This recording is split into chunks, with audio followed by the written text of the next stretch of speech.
Hello दोस्तों, नमस्कार दोस्तों बात करें कि आज संसदीय प्रणाली क्या है और उसके गुण क्या हैं और उसके दोष क्या हैं। अगर और बात करें अध्यात्मक प्रणाली क्या है, यानी कि राष्ट्रपति व्यवस्था प्रणाली क्या है और उसके गुण क्या हैं और उसके दोष क्या हैं। दोस्तों बात करें कि अगर संसदीय प्रणाली क्या है, तो भारतीय संविधान में आपको पता होगा कि संसदीय प्रणाली को अपनाया गया है। दोस्तों अगर बात करें कि संसदीय प्रणाली की, तो केंद्र और राज्यों में संसदीय प्रणाली को देखने को मिलता है। जैसे कि आर्टिकल 74 और 75 में केंद्र में संसदीय प्रणाली को देखने को मिलता है। वहीं अगर राज्य में देखा जाए तो आर्टिकल 163, 164 देखने को मिलता है। दोस्तों बात करें कि संसदीय प्रणाली होती क्या है। संसदीय प्रणाली होती क्या है दोस्तों? संसदीय प्रणाली वह होती है जहाँ पे कार्यपालिका क्या होती है। कार्यपालिका जो है अपनी नीतियों एवं कार्यों के लिए विधायिका के प्रति उत्तरदायी होती है। इसे दोस्तों मतलब जितने भी नीति और कार्य बनाएंगे जो कार्यपालिका, वो सब विधायिका के प्रति उत्तरदायी होगी। इससे मतलब जो संसदीय प्रणाली है इसे और कई नामों से जाना जाता है। जैसे कि कैबिनेट सरकार के नाम से भी जाना जाता है। इसे उत्तरदायी सरकार के नाम से जाना जाता है। उत्तरदायी सरकार के नाम से इसलिए जाना जाता है क्योंकि जो कैबिनेट होता है वो जो संसद के प्रति उत्तरदायी होता है, और इसे मतलब वेस्टमिंस्टर मॉडल के नाम से भी जाना जाता है। दोस्तों मतलब जो संसदीय प्रणाली है वो मतलब कई देशों ने अपनाया है। जैसे कि ब्रिटेन ने अपनाया है, जैसे ब्राज़ील ने अपनाया है, भारत ने भी अपनाया है। ये मतलब ये संसदीय प्रणाली है। अगर संसदीय प्रणाली के मतलब गुणों की बात करें कि इनकी विशेषताएं क्या हैं, विशेषताएं ये हैं कि जहाँ पे नामित एवं इनकी पहली विशेषता यह है कि नामित एवं वास्तविक कार्यपालिका। नामित एवं वास्तविक कार्यपालिका का मतलब होता है यहाँ पे राष्ट्रपति क्या होता है, नाम मात्र का होता है, और पूरी पूर्णतः शक्ति किसके पास होती है, प्रधानमंत्री के पास होती है। अगर इसकी दूसरी विशेषता की बात करें तो बहुमत प्राप्त दल का शासन होता है। बहुमत प्राप्त दल का मतलब बहुत से राजनीतिक पार्टियां होती हैं।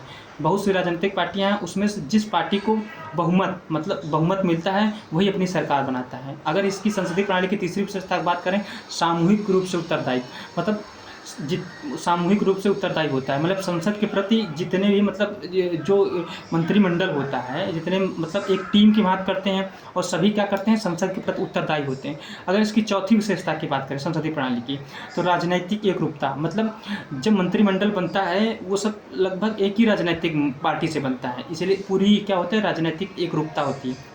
दोहरी सदस्यता का मतलब होते हैं जो मंत्री होते हैं विधायिका एवं कार्यपालिका के सदस्य होते हैं।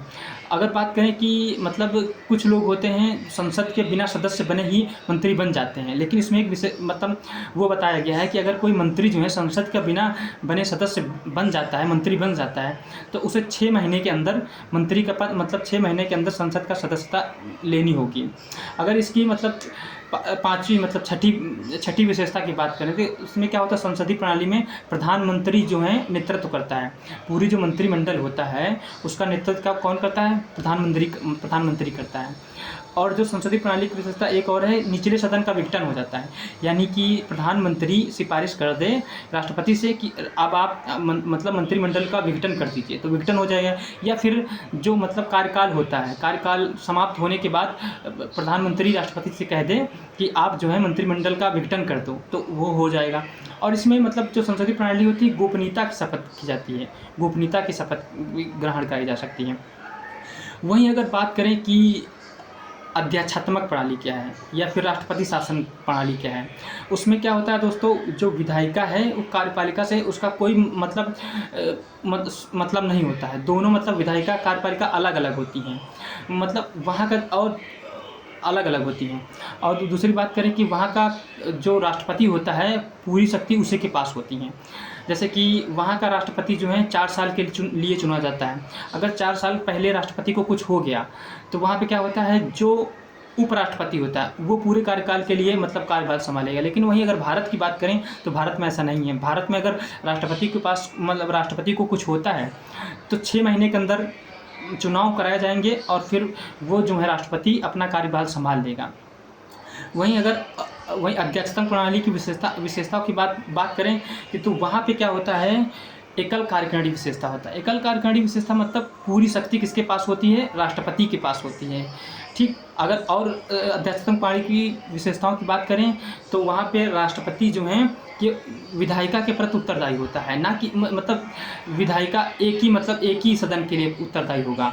ठीक, वहाँ पे अलग अलग सदन के अलग अलग शक्ति हैं। अगर और बात करें कि वहाँ पे एकल सदस्यता, मतलब जो होता है एकल ही सदस्य, मतलब जैसे कि भारत में क्या होता है, वो विधायिका का भी सदस्य होगा, वही कार्यपालिका का भी सदस्य होगा, लेकिन वहाँ पे एकल सदस्यता होती है। ठीक। और अगर राष्ट्रपति शासन की मतलब और विशेषताओं की बात करें कि वहाँ पे राष्ट्रपति का पूर्णतः नियंत्रण होता है, मतलब जितना भी मतलब पूरी शक्ति होगी वो सब राष्ट्रपति में होगी। वहीं पर वहाँ निचले सदन का विघटन नहीं होता है। वहीं अमेरिका में जो है अध्यक्षता प्रणाली सेपरेशन ऑफ पावर का मतलब होता है जितनी भी मतलब जैसे कि सेपरेशन ऑफ शक्तियों का भी मतलब शक्तियों का विभाजन, जैसे कि कार्यपालिका, विधायिका, न्यायपालिका तीनों अलग अलग शक्तियाँ होंगी। अगर इनके मतलब आप देखते हैं कि मतलब संसदीय प्रणाली के गुण क्या हैं और अध्यक्षता प्रणाली के दोष क्या हैं। संसदीय प्रणाली के गुण की बात करें कि यहाँ विधायिका कार्यपालिका सामंजस्य रूप से मतलब दोनों को में सामंजस्य होता है। वहीं अगर संसदीय अध्यक्षात्मक प्रणाली की बात करें वहाँ पे दोनों में टकराव होता है, लेकिन विधायिका कार्यपालिका में अंतर अलग अलग होते हैं। वहीं बात करें कि जो संसदीय प्रणाली है वहाँ इसके मतलब गुण क्या है, या उत्तरदायी सरकार होती है। और वहीं अगर अमेरिका की बात करें वहाँ पे गैर उत्तरदायी सरकार होती है। और अगर फिर बात करें यहाँ पे व्यापक लोगों का प्रतिनिधित्व होता है। व्यापक मतलब बहुत से लोग भागीदारी कर सकते हैं चुनाव में।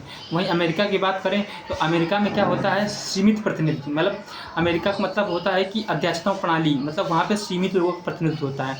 अगर फिर इसके दोष क्या हैं, मतलब जो संसदीय प्रणाली है इसके दोष क्या हैं? दोष क्या हैं? अस्थायी सरकार है, मतलब अस्थायी सरकार है। और वहाँ पे क्या है, स्थायी सरकार है। यहाँ पे क्या होता है, जैसे सरकार जो है कोई नीति और क्रियान्वयन कर रही है तो सरकार गिर गई तो जो मतलब नीतियाँ सरकार ने बनाई वो ख़त्म हो जाती हैं। जबकि अमेरिका में ऐसा नहीं होता है, वहाँ पे सरकारें बनी क्योंकि पूरा राष्ट्रपति सरकार होती है तो वो वहाँ की सरकारें बहुत अच्छी चलती हैं। वहीं पे वहाँ पे शक्तियों का विभाजन, जैसे भारत में शक्तियों का विभाजन नहीं अपनाया है, जबकि अमेरिका में क्या है, शक्तियों का विभाजन अपनाया है।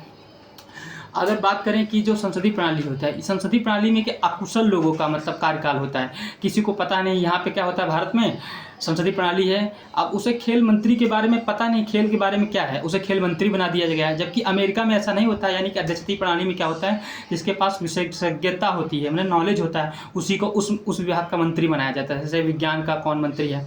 तो दोस्तों मुझे उम्मीद है कि आप लोगों को संसदीय विशेषता क्या है, मतलब उस प्रणाली क्या है और उसकी विशेषताएं क्या हैं, और वही अध्यक्षात्मक प्रणाली क्या है और उसकी विशेषता क्या है, इन दोनों में अंतर समझ में आया होगा। अगर दोस्तों वीडियो अच्छा लगे तो लाइक एंड सब्सक्राइब जरूर कर देना। Thank you.